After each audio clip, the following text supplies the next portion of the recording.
Welcome everyone to the Touchline Podcast, episode 60. If you're new here, hit the like button, hit subscribe, comment down below. Today, we've got a special guest on. He's a rising Irish MMA prospect, fighting right now at a PFL and fighting out of the world famous SBG gym over in Ireland, coached by John Kavanagh. He's got multiple accolades to his name, only at 19 years of age. He's multiple world champ, multiple national champion. And for those of you who know, and for those of you who don't know, he's most known for right now for that famous quote he said at the famous McGregor versus Aldo press conference, where he told Dana White that he's going to be strapping that gold belt around his waist very soon. And mate, Nate, I'm telling you, man, it's not far from reality. Yeah, How no, you been, no, mate? Thanks definitely for not. We're coming on, taking man. the steps in the right direction. Anyways, taking the steps in Yeah. the right direction. Yeah. Yeah, now, man, look, we got Nate the Great Kelly on, man. It's a pleasure having you on. Thank you for taking the time out of your busy day. I know you're in training camp right now. So thanks again for coming onto the podcast, man. Thanks for having me on. It's a pleasure. Thanks for Nah, of having me on. course, man. Of course, man. Look, let's get, as I said, man, look, I know everyone's been talking about it, that press conference, man. Like that was, it was a big moment for you, man. Like at the start, especially at the start of your career. Like, talk us through that moment, the moment leading up to that moment. Like, was it your decision to go on the mic? Was it, like your team's decision, like trying to pressure you to go on the mic and say something? So talk us through it, man. It was just kind of a spur of the moment thing. Like I was at the press conference, obviously, it was like one of the biggest fights ever, and training in the gym, knowing Conor, like of course I'm gonna be there at the press Yeah. conference. And I was just kind of there, and I had like the idea in my head. I was like, I might hop up and late and say something, and then when I was there, like I just felt the atmosphere or whatever, and I said, you know, fuck it, like I'm just gonna hop up and late and just start Yeah. waffling to Dan, talking shit. But Yeah. I'm happy that I did do it now. Like back then, I used to be like, oh, maybe I shouldn't have done that. Like, do you know what I mean? Because sometimes when you're a kid and that attention gets to you, but now I'm very happy that I've done it. Like, it's Nah, I tell you, man. Look, I was. Yeah, look, I wasn't watching it live, but I remember I was about 15 years of age. Even just looking back at that press conference, I remember you as a kid saying that. I'm like, this kid, like, he got a lot of confidence, man. I respect him, man. Like, just you can see the confidence through that screen. It's like something like it seems like it comes natural to you, man. yeah, no, it does. And then kind of after I hopped up and said that and went so viral, like fucking didn't have another choice other than to stick with it and get to where I am now. Do you know what I mean? I couldn't quit. Yeah. I Now, couldn't quit then. I'd absolutely get ripped into. But no, it's just I think what I got up and said was just something that I always just believed in myself since a young age. Like yeah. I always thought that I'd get to where I am now, and I know where I am going to get, how far I am going to go in this sport, and it's just something I've always believed. And at the end of the day, it's just something that I love doing. That's why I find this so fun, is that I get all this extra things with just something that I love doing. I wake up every day and just enjoy what I do, and I can't ask for more. Like, so I think it just, the reason that I done that was just because it's something that I believe. So I was like, may as well tell everybody else, and then eventually down the line keep showing them day in day out that I am going to do what I said I was going to do. nah, 100%, man. And even like, because you said you told Dana, can I get an advance on my first paycheck to get a ticket to that fight? Did you end up going to the fight? Did he end up giving you that ticket? I did end up going to the fight. Dana Yeah. never gave me an advance on the paycheck round, but Yeah. a few people reached out and sponsored me to go over to Yeah. the fight. I think it was more so that like back then, like, do you know what I mean? Like, we obviously, I wouldn't, my parents wouldn't have fucking money to spare to send me to Vegas to go watch the Yeah. fight, so it was kind of like I really wanted to go see the fight, and I was like, I'll take my chances, get up, and Dana might throw me a few quid and get me over to the fight, but I mean, it he created a never did. great But I moment. got a few other people hopped on board and kind of Yeah. sponsored me and stuff like that to go over to the fight. So I ended up making it over in the end. So it all worked out That's well it. there. Beautiful. That's what you want, man. And look, just even that maturity, man. Like a lot of like kids your age would be like begging their parents, like, I want to go to this fight. I want to, even like nine, Yeah, 10 years old, man. It's like you can see the maturity like shine through you, like through yourself. But even like you did it, like I guess you did a lot of media appearances after that moment, after that viral moment, like or what you said about at that press conference. yeah. No, there was loads of media. Even after that night when we came home, like obviously it's just I was a kid that nobody knew at that rate. Like I was just Yeah. a normal kid training day in, day out. So I didn't have any experience like whatsoever with doing interviews or like talking to media. And then I remember that night I had like a Twitter account on my tablet as a kid, and like, I came back and there was like playing hundreds of messages, flooding up, people calling, emailing, asking to do interviews and all. I was like, what's going on here? Yeah. Like, I was playing blown away, but I got used to it really quickly, and I think it's helped me now. And anyways, it was like media training without having to pay for it. It was free media training. Do you know what I mean? So Exactly, I think man. all paid off in the long run. So I'm grateful that I got up and talked a bit of shit on the mic because it's paid me a lot of favors years down the line. So Nah, 100%. Like you're gonna look back at that moment and be like, yeah, that was a pivotal moment in my career. Like it's like really like you're gonna be known for a lot of things later on in your career. But like it's gonna be that's where it started for Nate the Great. You know what I mean? At that press conference, it's always something that you're gonna have, man. Um, yeah, of course, but 100. yeah. Now, and you can see, like as you said, like the media and stuff, like that's what like you're doing this right now. Like you're a natural at it. It's what really trained you. But it's yeah, it's amazing to see, man. Because like as I said, like 19 years old, I've seen videos of you online, like just at SBG, like talking to the camera. Like it comes natural to me, and that's why it really shocked me, man, to see that. It's like you don't see it Yeah, from a lot of yeah. kids.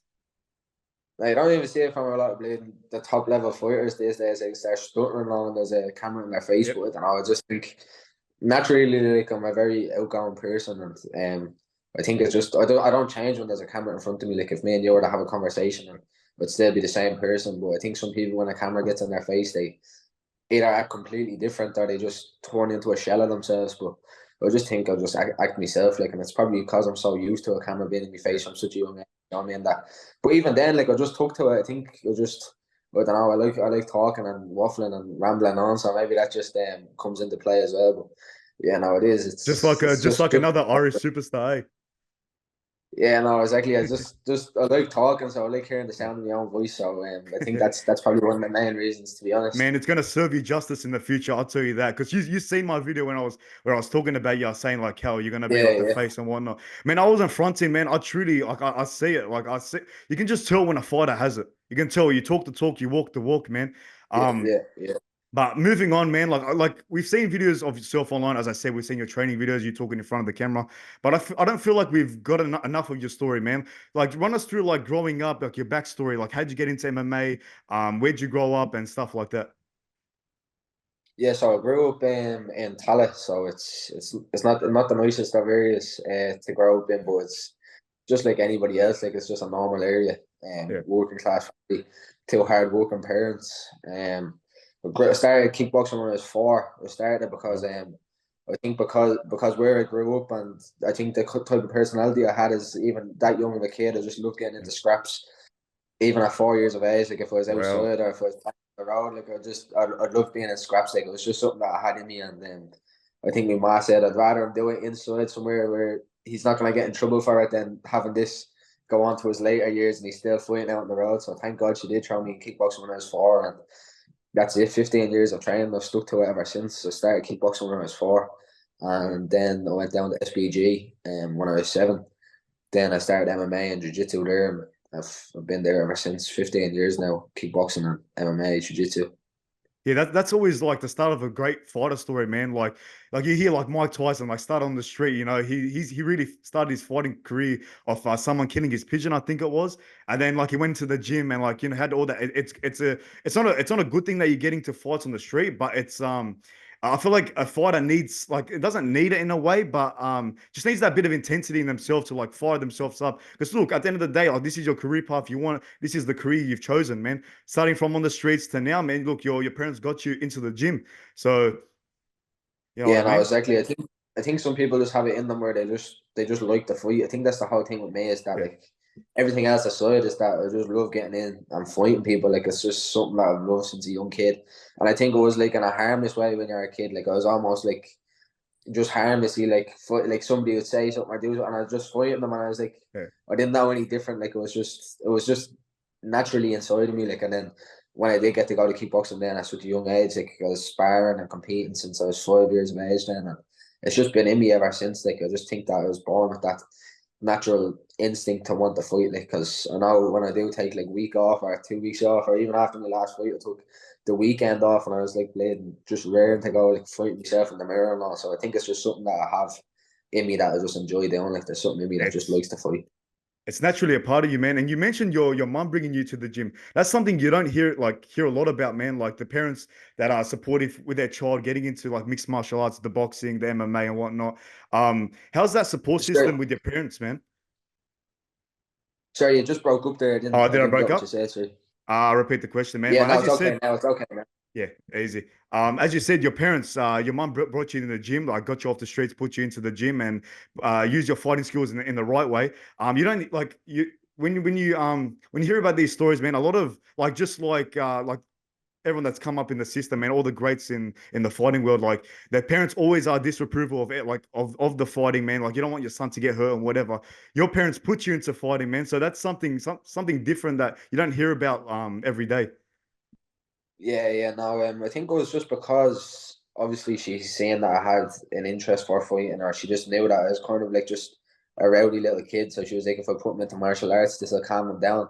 I doubt Yeah, at the time she'd be thinking that would be going into a cage with another grown man trying to kill each other. Like I think if yeah, she knew that back then, then maybe she probably wouldn't have thrown me into it.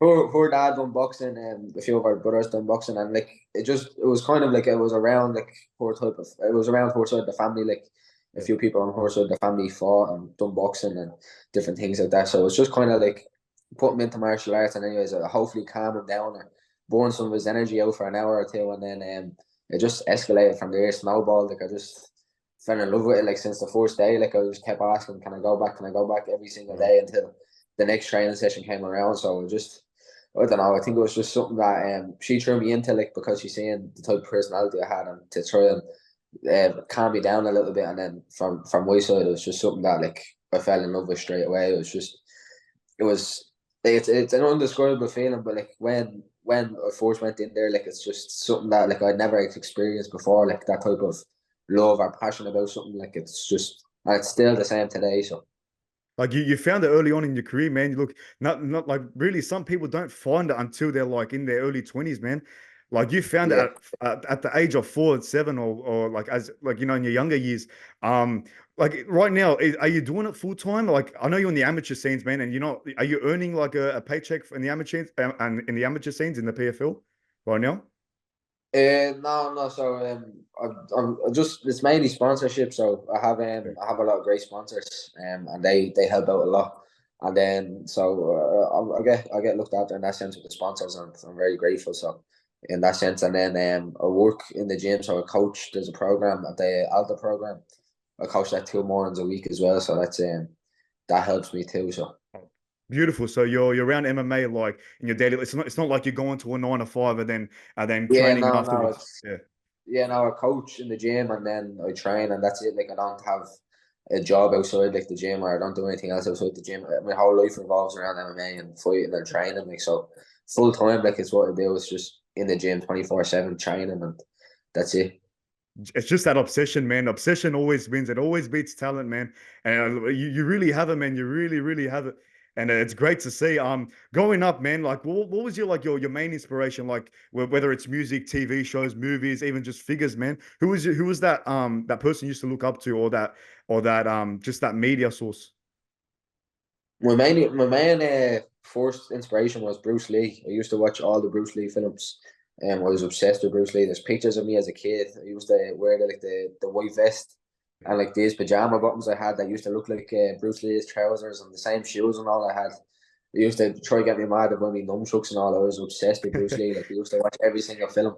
That's one of the reasons I started as well because I used to always watch the kung fu films with Bruce Lee in them Yeah, with my granddad, and that's one of the reasons I got it as well because I was obsessed with it, like all the Chinese films, the kung yeah. fu films. I used to watch them all the time. But I say like my very first ever in martial arts sense, and anyways that I looked up to was Bruce Lee. Like I say, I was 4 or 5 at the time, like right when I started, and I used to just try and mimic everything he done, and like I used to think I was Bruce Lee and train and stuff like that.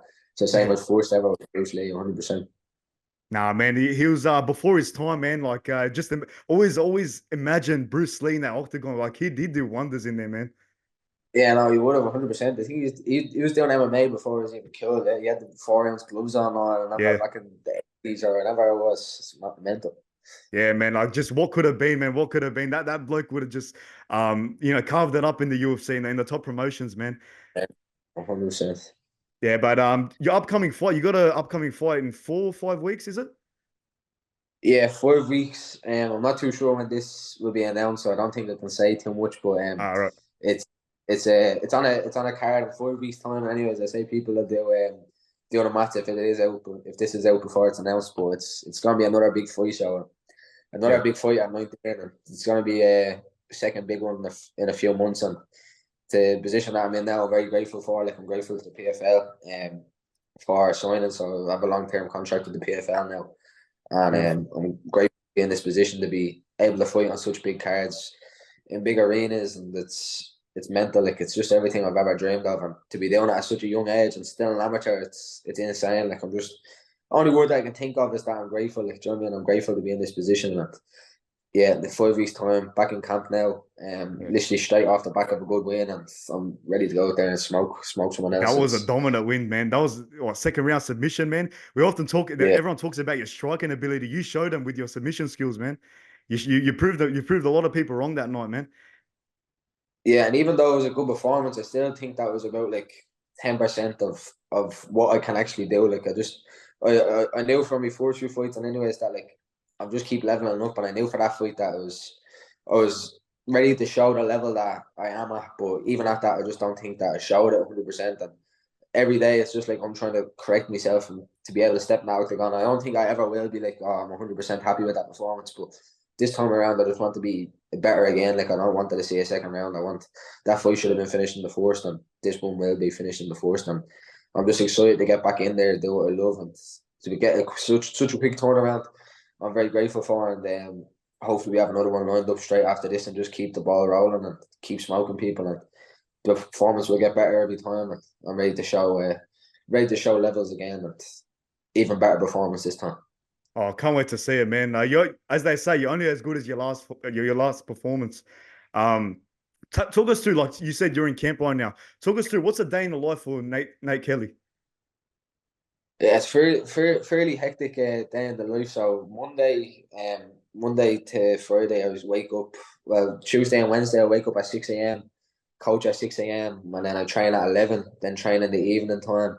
Monday to Friday, it's the same. I wake up around 9, get some breakfast, train at 11 a.m. every morning with the protein and SBG, and then every evening as well. Then I'm training, so it's 2 sessions a day, every day, Monday to Saturday, and then Wow. Sunday is the Lord's Day, the only day I get off, rest day. So Monday to Saturday is fairly hectic, but I enjoy it. So I was out of camp there for a while after the last one. I was going crazy almost. I like the structure and the routine.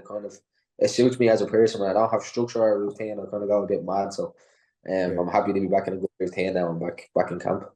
And how's training at SBG, man? Like you've seen it as it progressed. Like it was a small gym, and then this Irish explosion happened, and into like now we got an SBG over in Australia.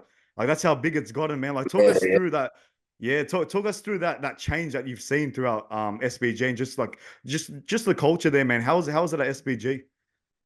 Yeah, it's mental. Like, back when I started, we were only in like a small, tiny gym. Like, there was 2 floors, but it was like very small. There was no heating in the place. Like, there was what didn't have the best of equipment. Like, do you know what I mean? We were just a very Yeah, like a small, like an old school type gym, and then we progressed into a bigger gym. That was an unbelievable facility, and then the one we're at now is just mental. Like, it's like a super gym almost. It's yeah, mad when you come in, and sometimes you just to be thinking like this is mental. Like, actually looking back on it, but the progress that the gym has made and the whole of Irish MMA in general is mental in the last few years. Like, it's just blown up over here, and I think SBJ are on the forefront of that the whole time. oh, 100%. Conor, of course, came through, knocked in the door, and set up a new wave of Irish talent coming through. But SBJ has been consistent. If you look at the fighters that we have, every year, like, we have multiple fighters fighting on big promotions and winning on them big promotions. It's for me the best gym in Europe, and it's up there with some of the best gyms in the world, but 100% without a doubt. Yeah, no, even just someone that doesn't get talked enough is the Godfather, John Kavanagh, man. How's getting Yeah, coached yeah. under John Kavanagh, man? It's amazing. Like, that's what people obviously call him the Godfather of Irish MMA, but he's like my actual Godfather. You know what I mean? Yeah. Everything that John has done for me and has helped me out so much along the journey, and has been there for me literally since day one. Like, since I'm 7 years of age, and John's always invested a lot of time with me on the mats, off the mats, and has always looked out for me. So what John has done for me on the mats and also off the mats is something that I can't ever repay him, but I'll try my best to. So I'm forever grateful to have somebody like John in my corner. So it's a big help when you're on this journey. No, he's for sure a fan favorite. He's a very humble guy, man. Like even just like like the fans really knew about him. Like when McGregor bursted on the scene, you have this fiery talk and McGregor, and you have this humble guy in John Kavanagh. It's Yeah, like yin and yang, you know what I mean? But they work so good together, man. It was amazing to see. Um, yeah. but even just And, moving on, man. Like in the PFL, like in the amateur scene, is there like any title belts you can get in the amateur scene there? no, I don't think there is. They haven't set anything up yet. I just know that Yeah. Biagio, Ali Welch was the first that they had signed to an amateur contract, like the developmental contract, and then I was the second, and now they have another guy signed, some Saudi, or I think he trains in England or something. He's a flyweight as well, though. And he's an amateur, so after I win this fight now in 5 weeks' time, he's fighting on that Saudi card. I want to Yeah. get him at the end of the year, and we can run that for the first ever amateur PFL flyweight title then, because he's a flyweight. He's signed to the PFL. I'm a flyweight. I'm signed to the PFL. We're both amateurs, and that's what I want. Then end of the year, maybe summertime even. I'd like to fight him, and we can throw a belt on the line. Yeah, that'd be amazing to see. Like you've said in past interviews, like you fighting in that 3 arena in Dublin, you could have headlined that card, and that like really all the fans were with you. Like even just looking at, I think you did like a little vlog or whatnot, a documentary. Just even just seeing the crowd around you, man, it's something remarkable, man. Yeah, it's mental. When I was walking out, I was like, "I'm gonna be forced fight." There'd be like 20 people here. It'd be like my mom, my dad, a few of my friends or whatever. But we came out and there was like hundreds there, and it's just something that you don't see. It's something that you don't see, like with the first fight of the night, like on any MMA show. Like it's always kind of empty for the first few fights. Yeah. But when I walked out, like the place was like almost full. Like it was loads of people there, and the reception that I got when I walked out there is something. I was literally, I get goosebumps even talking about it, because it's something that I've pictured and dreamed since I'm a kid. Like I've been in that arena so many times, watching all the guys from the gym fighting, and to think that I would have been doing it at 19 on such a big card, and it's amazing. But that feeling that I got when I walked out and seeing that crowd and heard the people shouting, and when the music came on, and I don't know, something else came over me. Like I don't even remember Yeah. walking out or the fight or anything like that. It was like an outer body experience or something. But yeah, just something clicked, and something just took over me when I felt that atmosphere, and just seeing that arena packed out was something that you can't pay for. It was different feeling. Yeah.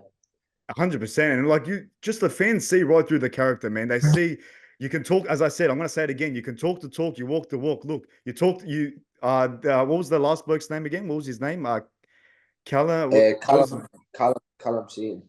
Callum said, I should have known this. Yeah, Yeah, you submit him in round two. He calls himself the butcher, and then before that fight, you're like, I'm gonna butcher him, and you go, I think you yeah, said you're gonna submit him or whatever, and then you end up doing it. That's what the fans like to see, man. yeah. Like just like old Mystic Mac, you know what I mean? That's why the fans see right It through it, is. and they love it. Yeah, it's mental, because I kept saying to my girlfriend, I don't know, it was just something in my head. I kept saying to her, like, I'm gonna finish him in the second round. Like I just kept saying it over and over again, because I just could see it, like I could feel it happening. I was like, it's gonna be a second round finish. I kept saying this all the weeks building up, and then like it was getting close, and I was like, I'm gonna submit him like in the second round. Yeah, And then she's normally used to hearing me saying, "Oh, I'm gonna knock him out," whatever. And she was like, it was a bit of a weird one, but I was like, I'm gonna submit him in the second round. I'm gonna submit him in the second round. I wish I actually came out and said it, like, I'm gonna submit him in the second round. yeah, It would look good, but no, it's just I kept saying it to myself, and I was saying it to everybody. I was like, I think if you're putting the money on, put it on for a second round finish for a submission.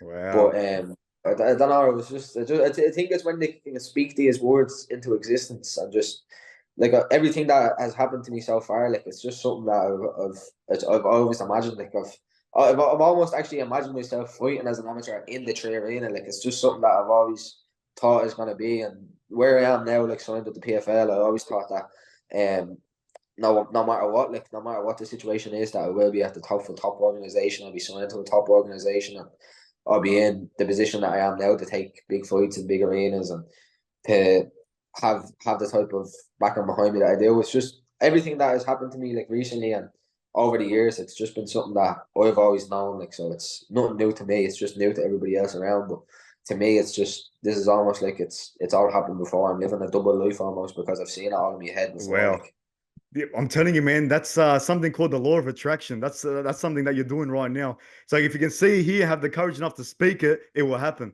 So like, look, yeah, you're already there in your head. It's great to see. yeah, 100%. That's why I read The Secret a few years. I read it actually during lockdown. Yeah, I read two of the books, two of the secrets, and that was like a rough time, because all the gyms were closed, and I was playing. depressed out of the head, didn't know what was going on. It was like the first time in my life that I had to take time off training.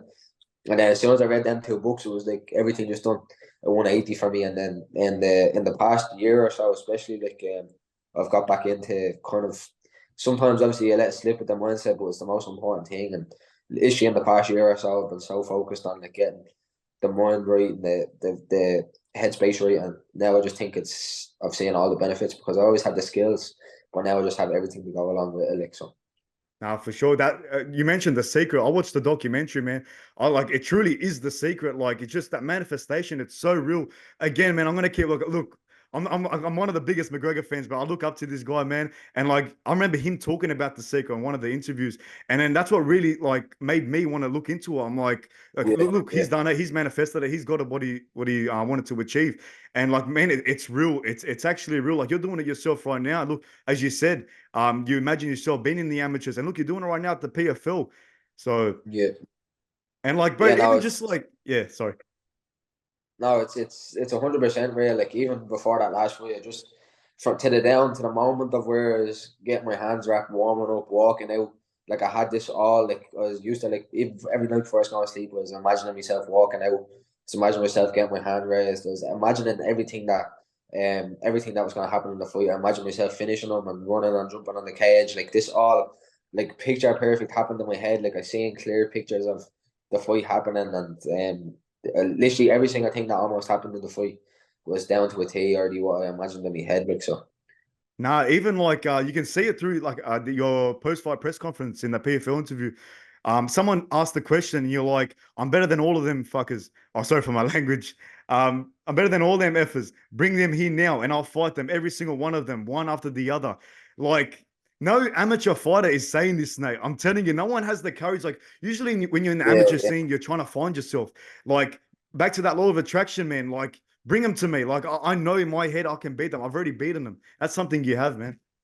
yeah. That's because the question was asked about other flyweights and all that stuff, and it's like Yeah. any single thing that I do, all of these guys are just watching and commenting, and it's almost like they stalk me. Do you know what I mean? They're all my biggest fans. All these guys over here, and every single one of them wants a piece of me. But they have to understand that outside of anything else, yeah, of course, I'm in a better position than they are. I'm signed with the PFL, and it's nothing got to do with how I talk or how I present myself. Of course, that helps, but look at the last performance, and that's only literally like the tip of the iceberg. There's so much more to come, and genuinely, I don't know why these guys want to call me out because it'll be a rough day for them. Like I don't think that there's anybody now the way I'm feeling, like mentally, physically, everything is just starting to click, and it's starting to click at the right time. And where I'm at now, I don't think that there is a person that can beat me amateur flyweight. Not a chance. Like I just think that Yeah. I'm the best in the world, and if I didn't think that, then I wouldn't be in this sport. Do you know what I mean? Everybody should think that they're the best in the world, and I don't know why else you'd be in that sport. But that was what I was saying in the interview. Like I think some people it came across wrong to some people or whatever, but. I was kind of like, maybe I shouldn't have said anything. But at the end of the day, like these guys are stalking me 24/7 on Instagram. I was just like, oh, I'm not afraid of nobody. Like if the PFL choose them and put them in the cage and I'll fight them, it's absolutely no problem. No, I don't fear anybody. never be shameful. Like as if like that was even a thought. Like never be shameful of what you said. Like that's the way it is. You think you're the best in the world, and Yeah, look, yeah, you're gonna prove it. You're gonna prove it one by yeah, one. You're yeah. gonna prove to That's all it these. is. It's just sometimes when you speak things and you're confident, people take it up the wrong way, and I think they Yeah. almost get intimidated by the confidence. But no, it's just the truth. Like, do you know what I mean? I don't think that there is a amateur flyweight that can match me in the world right now. Like, I just think I'm the best, and if I didn't have that 100%. mindset, I wouldn't be in the sport. What sets you apart to like as we said, like you got it different than a lot of amateur fighters. What sets you apart from the rest of the amateur fighters? I don't know. Like, I think I just have that it. Like, some people just have it. Yeah.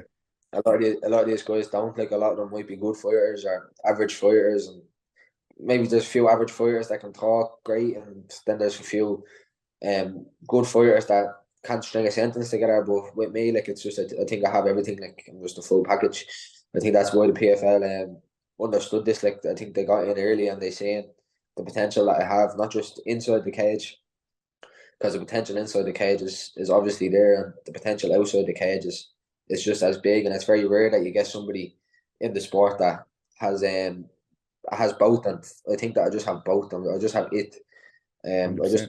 I genuinely just believe I'm that guy. Like I just you can't explain it, but some days one day you just have to wake up and just say like I'm that guy. Like do you know what I mean? There's nobody like me out there. I'm it. Like Yeah. I'm the best. This like once you have that mindset, then like everything else kind of changes. Like for a while, like you just for a while it takes a while to find that mindset, but once you get into that mind frame of I'm that guy, I have it. Like that's just my mindset.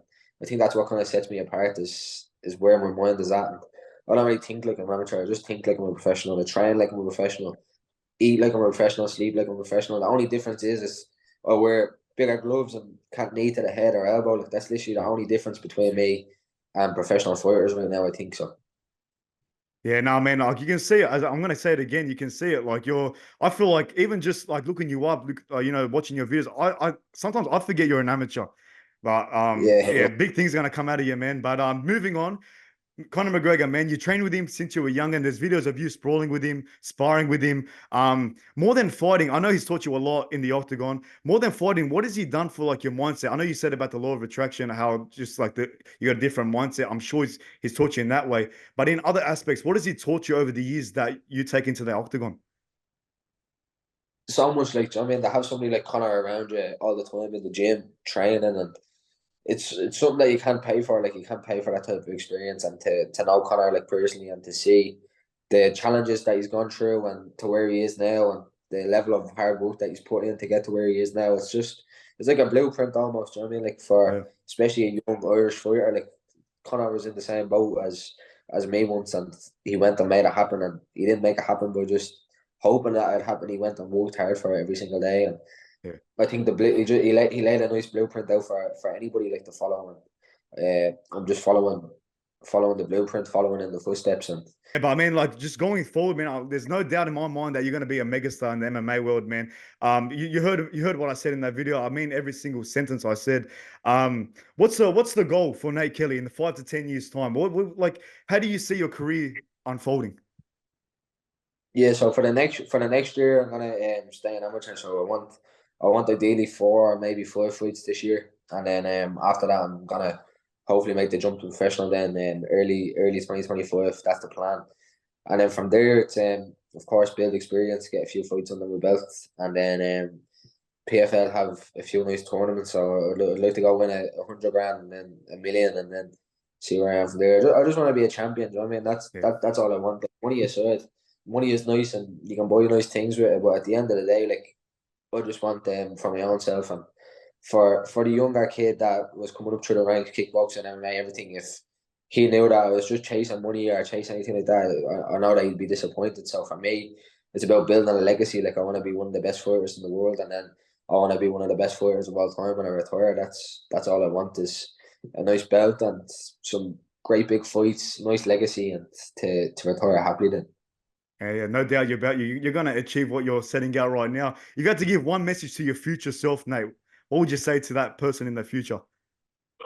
I'm gonna say thank you because I'm guessing that if I had to say anything to my younger self, I would have said thank you as well for staying on the path and chasing our dreams and staying focused and getting to where we are now. And I'd say the same to my older self. Thank you for putting in the work.